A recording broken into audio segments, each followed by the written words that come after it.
Put your seatbelts on and get ready for the ride.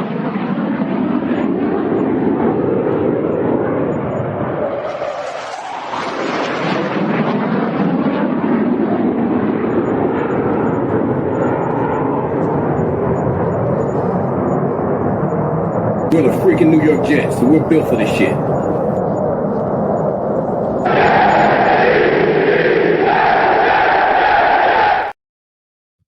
Hello, welcome to another episode of In the Trenches with Gang Green. I'm your host, Bubbs. Today is Sunday, June 22nd. Hopefully everybody's having a good day so far today. This is episode 559 of the In the Trenches with Gang Green podcast. I thank you, as always, for joining me. For those tuning in on YouTube, make sure to please like and subscribe. Of course, appreciate all of those tuning in on all the different audio podcast platforms. And today we've got some more New York Jets news to discuss. I wanted to get into Rich Cimini's article on Malachi Corley and his shaky roster spot right now, with the possibility of him not making this team out of training camp. We will get into that, what to expect here from the former third-round pick just a year ago in Malachi Corley. And I also wanted to get into the news that broke a couple days ago, CJ Mosley retiring. We'll touch on that a little bit as well later on here on a Sunday program. As always, though, before we begin, we've got to tell you about our podcast partners, starting with our friends over at BetUS, America's favorite online sportsbook. If you want to get in on any of the sports betting action, check out BetUS and use my link in the description of this video to get a 125% sign-up bonus on your first 3 deposits up to $2,000. Also, our friends over at SeatGeek. If you want any of the hottest tickets in sports or entertainment, check out SeatGeek and use promo code BUBSONSPORTS for $20 off your first purchase and get yourself out to some awesome events. And, of course, check out Huga House, our good friends over there. If you want any awesome of their hats, sweatshirts, T-shirts, check them out and use code BUBS for 15% off any purchase and get yourself some awesome Huga House swag. So here we go, episode 559. Thank you, as always, for joining me here. It is a Sunday edition of the In the Trenches with Gang Green podcast, and want to do a little bit of a news dump episode here today, starting with some Malachi Corley updates here. Yesterday, Rich Cimini released an article on just Malachi Corley and where things stand with him as he enters year 2. There was a lot of really interesting takeaways for Malachi Corley, and it's just, and I'll kind of just start with this, just a general overview, and we'll get into some comments from some coaches that I wanted to dive into, and really where I stand with Malachi Corley and his future with this team as we look forward to training camp, a massive training camp for the year 2 wide receiver. It's just crazy where we are here and how disappointing this last year has been for Corley. Cimini started his article, I think, perfectly, going back to 14 months ago. The New York Jets selected Malachi Corley in the 3rd round, 65th overall, traded up. You saw right last year the text message between Robert Saleh and Joe Douglas, no matter what, and channeling their Kevin Costner from the Draft Day movie. Of course, when it was Vontae Macker, no matter what, all of that stuff, the yak game, everything that went into the Malachi Corley pick last year.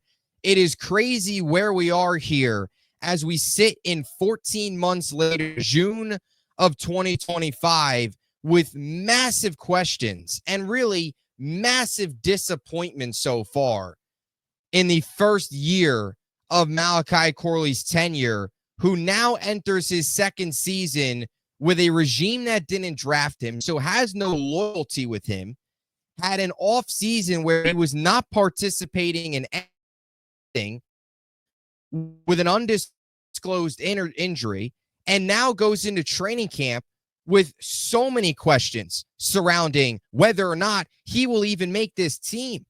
So it really is crazy where we were a year ago, this time last year with Malachi Corley, and where we are now, the Western Kentucky product that once was the king, here 23 years old, entering year number. And many times, I said this before the offseason workouts. We've said this a lot as Jet fans. The Malachi Corley question was really one of the biggest things that needs to get in this wide receiver room. There's a lot of questions in this wide receiver room outside of Garrett Wilson, right? Who seems to be Josh Reynolds is emerging as that wider thing that to look for in training questions. But really one of the biggest storylines that you're going to look for, and one of the biggest storylines that has been, is Malachi Corley and the development of him. And can this new regime, can this coaching staff get anything out of him from what we thought? Can he just be a okay player on special teams, or just flat not even going to be on this roster? That's been one of the biggest things. And you break down the article, and I want to bring up some quotes here. And I say this truly. We're all rooting for Malachi Corley. I am rooting for Malachi Corley, but there's just so many things against him right now, and so many pieces when you look at the Corley situation last year and the way things are going right now. There is a real legitimate chance that we all know this summer he's fighting for his job, but this summer he's not going to once the summer with this New York team. There's a chance of that, right? Missing all of offseason workouts is a really tough start. You're learning the new offense, and you're trying to show off to the coaching staff. And also, he's got nothing on his resume from last year to go off of. It's not even like we saw flashes of Malachi Corley last year. We saw nothing from Malachi Corley last year. Malachi Corley's highlight last season, dropping the ball at goal line against the Texans on Halloween night, as it was ruled a touchback, taking away his touchdown. That was the Malachi Corley highlight that was played over and over again, more like a low light. And when you look at the numbers last year, it's ugly. And he didn't provide anything on special teams, something that Glenn and this Jets team value, something that he probably will have to add to if he wants to play a role on this team, if he wants to just flat out make this team in 2025. You look at the numbers last year for Malachi Corley, and I'm rooting for him. I want him to do well. I want him to make this roster. I want him to show out and have a big summer. I want him to play a role on this team. Will he be the Yak King that we all thought he was going to be? Maybe not. Probably not. But can he at least be a productive depth piece?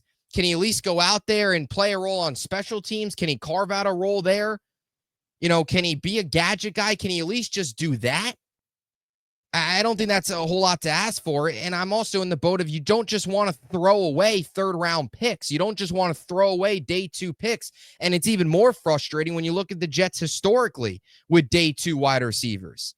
And specifically Joe Douglas with the swings and misses he's had on day 2. And that's why it's hard to believe that Malachi Corley is going to have a future here because of Joe Douglas's track record. This is something he's seen miss before with day 2 guys. Mims, Elijah Moore, the list goes on. Corley right now, right? But you look at the numbers last year, bad. And I just, again, just for the context of it all, 9 games, 5 scratches, bad, right? Only appeared in 9 games, was a healthy scratch, was inactive 5. 83 offensive snaps. That is nothing. 3 receptions on 6 targets, 16 yards. No touchdowns.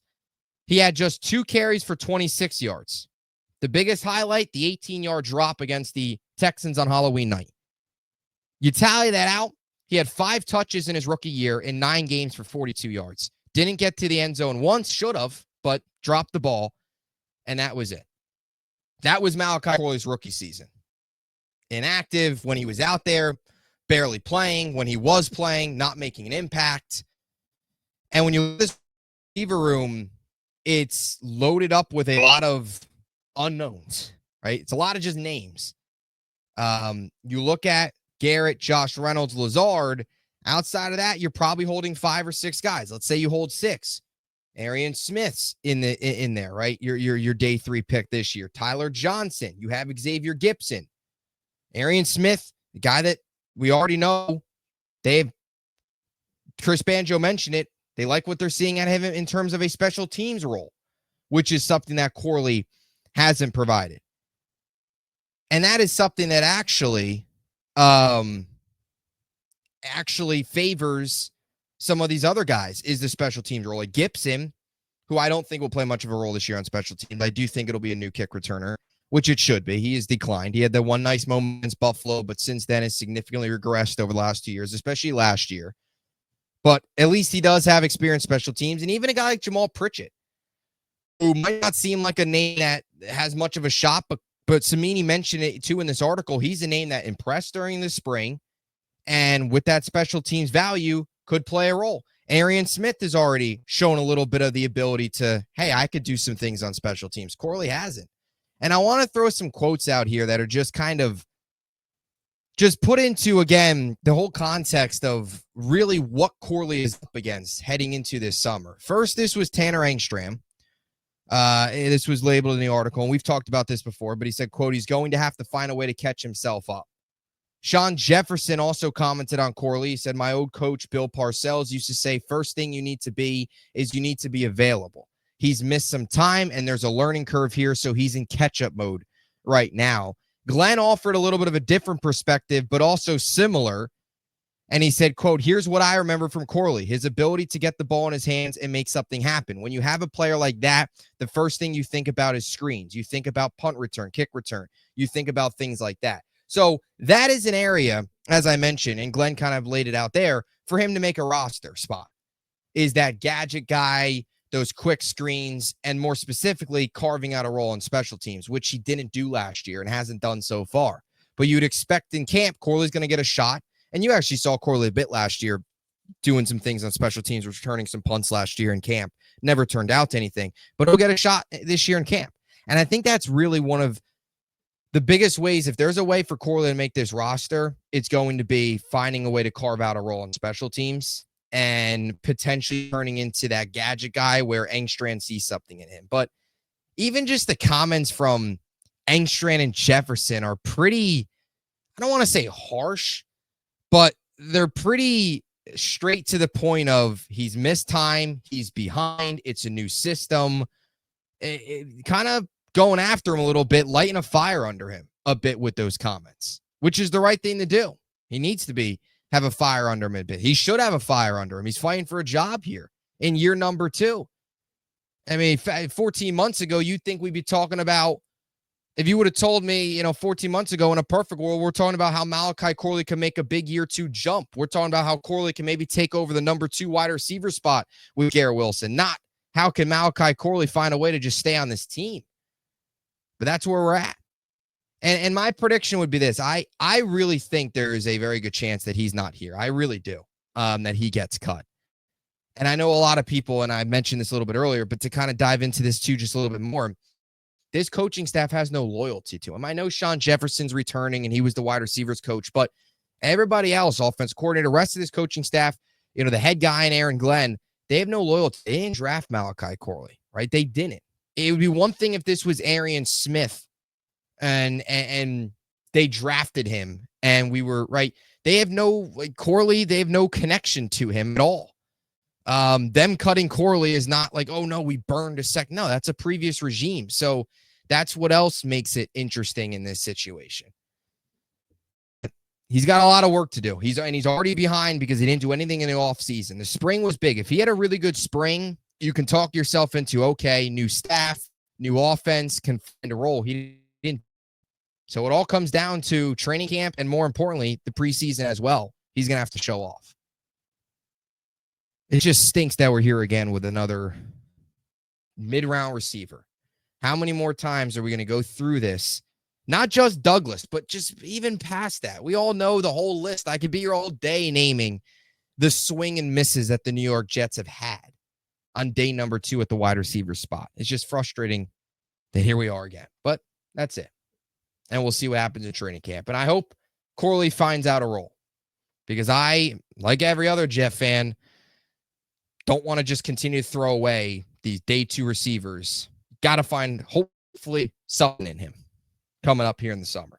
So that's my thoughts on Malachi Corley and the article on Samini, just kind of laying out where things stand with him and really his roster spot hanging in the limbo. The other day, I know this is a couple days old, but I did want to provide some thoughts on this as well. CJ Mosley announced his retirement from the NFL.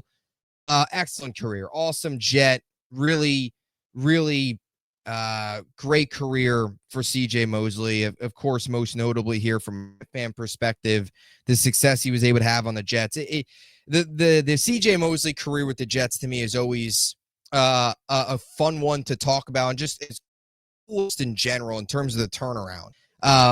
Right, this was a guy who came in 2019 on a massive contract, and the Jets McCagnon went on that big spending spree that offseason. Mosley was here, also brought in, of course, Le'Veon Bell as well. Bell didn't work out. Thought we had Anthony Barr. That didn't, that of course fell through. Never even happened. He goes back to Minnesota. Mosley has the game of his life against Buffalo in that week 1 matchup. Jets lose because Kari Vedvik's terrible. And then the groin injury happens. Tried to come back one other game later that season. Couldn't. End up missing the entire year. COVID happens, opts out to play in the COVID season. So he, in his first 2 years with the New York Jets, in a possible 32 games, he only played 2 of them. And you're thinking to yourself, they just spent a ton of money on this guy, massive contract, and it's looking terrible, right? And then here comes the turnaround. 2021 season comes in and was awesome. 2022 was awesome. 2023 was awesome. 3 years there, the most productive 3 years prior to, unfortunately, the neck injury last year that limited to him just playing 4 games. That 2021 to 2023 range, week in and week out, was reliable. Only missed 1 game in that time frame.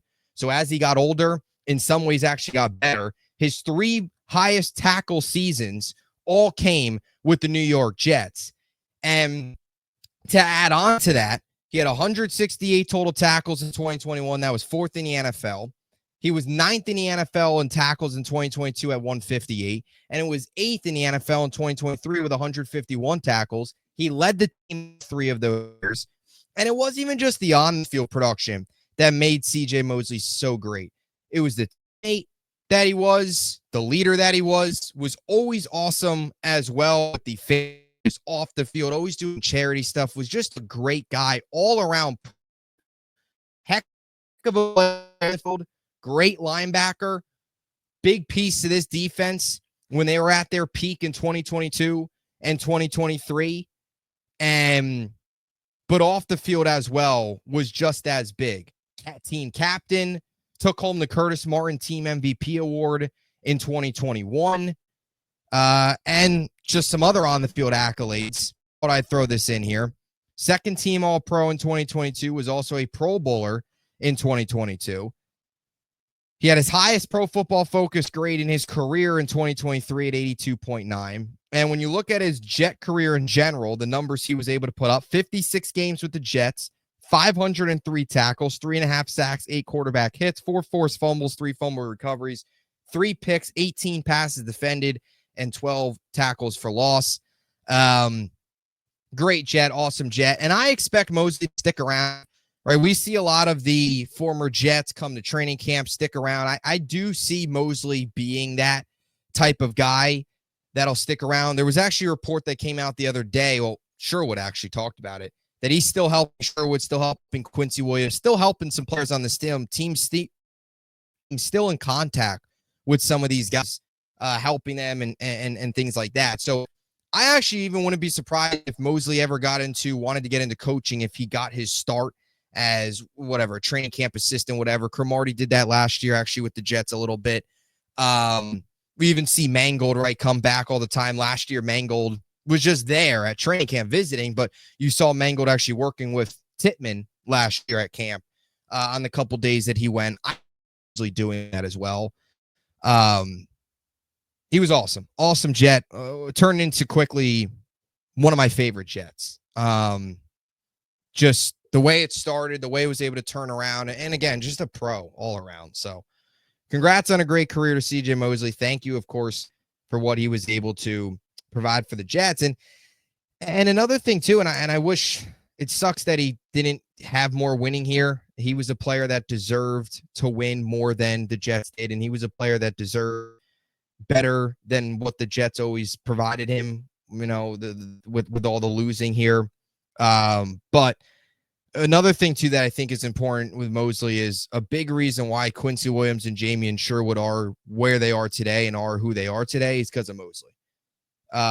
His leadership was big, and it's kind of that transition phase, right? Mosley now sails off into the sunset, and now you have Sherwood and Quincy leading the way as your two linebackers, which I think is pretty cool. So awesome career for CJ Mosley, not just with the Jets, of course, but also Baltimore as well. Entire NFL career going back to his rookie season in 2014 when he was taken 17th overall out of Alabama. Awesome career, great player, most importantly, a great Jet. And now enjoy retirement, as that was announced a couple days ago. So that's my thoughts on CJ Mosley and the podcast on some positive, I should say, I guess, Jets talk, right? Looking back at an excellent Jet and his tenure with the team as Mosley hangs up the cleats. So appreciate you all, as always, for tuning in. Leave a comment down below. What are your thoughts on the Malachi Corley situation? You think he makes the team, doesn't make the team? Your thoughts on CJ Mosley retiring and any other Jets takes you got, leave them down below. We'll be back with a lot more content coming your way here this upcoming week. Another week closer, another Sunday closer, actually. Don't have it exactly in front of me how many Sundays we are away from week 1.